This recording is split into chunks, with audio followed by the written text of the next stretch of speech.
2025-এ mister money in the bank হয়ে গেছে আমাদের সবার প্রিয় সেথ ফ্রিকেন রলিন্স। তো আমরা অনেকেই ধারণা করেছিলাম যে সেখানে হয়তো আমরা সোলো সিকোয়াকে money in the bank winner হিসেবে দেখতে পাবো 2025 সালের জন্য। তো আমরা দেখতে পাই জ্যাকব ফাটু কিন্তু সোলো সিকোয়াকে অ্যাটাক করতে শুরু করে দেয় মানি ইন দ্য ব্যাংকের ম্যাচটি চলাকালীন সময়, এবং কি সেই সুযোগটি কাজে লাগিয়েই কিন্তু Seth freaking Rollins money in the ব্যাংকটি জয়লাভ করতে সক্ষম হয়ে যায়।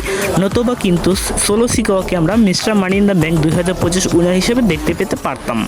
এবং কি আমরা ওমেন্সদের মধ্যে পেয়ে গেছি Mrs money in the bank নেওমিকে। তো আমরা সকলে ধারণা করেছিলাম যে নেওমি এই বছর মানি ইন দ্য ব্যাংক জয়লাভ করতে পারবে। তো ওমেন্সদের মধ্যে কিন্তু মানি ইন দ্য ব্যাংক ল্যাডার ম্যাচটি একটি ভয়াবহ বা ভালো ভালো কিছু সেগমেন্ট আমরা দেখতে পেয়েছি ম্যাচটিতে, এবং রিয়া রিপ্লির কিন্তু বেশিরভাগ ডমিনেট দেখতে পেয়েছি ম্যাচটিতে, কিন্তু শেষ পর্যন্ত কিন্তু নেওমি এই ম্যাচটিতে জয়লাভ করতে সক্ষম হয়ে গিয়েছে। এছাড়া বেকি লিঞ্চ কিন্তু হয়ে গেছে নিউ ওমেন্স আইসি চ্যাম্পিয়ন। তো লারিডা বেলক্রিয়ারকে হারিয়ে দিয়ে সে হয়ে গেছে নিউ ওমেন্স আইসি চ্যাম্পিয়ন। এছাড়াও আমরা দেখতে পেয়েছি Mexican superstar Octagon versus dirty ডমের মধ্যে একটি আইসি টাইটেলের জন্য একটি ম্যাচ, যে ম্যাচটিতে কিন্তু খুব সহজে ডার্টি ডমিনিক ম্যাচটিতে কিন্তু অক্টাগনকে হারিয়ে দিয়েছে এবং তার টাইটেলটি রিটার্ন করতে সক্ষম হয়ে গিয়েছে।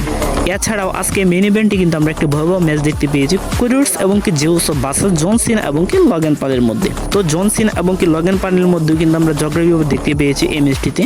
এছাড়াও আমরা আর্থ ট্রুথের ব্যাক দেখতে পেয়েছি, মানে আর্থ ট্রুথ কিন্তু রিটার্ন করেছে এই ম্যাচটির মাধ্যমে, এবং কি আর্থ ট্রুথ অ্যাটাক করে দিয়েছে জন সিনাকে, যার সুবাদে কিন্তু কোরিয়ার্স জন সিনাকে পিন করে হারিয়ে দিয়েছে এই ম্যাচটিতে। তো এই ছিল আজকের ভিডিও ভালো লাগলে অবশ্যই লাইক, কমেন্ট এবং কি সাবস্ক্রাইব করে পাশে থাকবেন। ধন্যবাদ সবাইকে।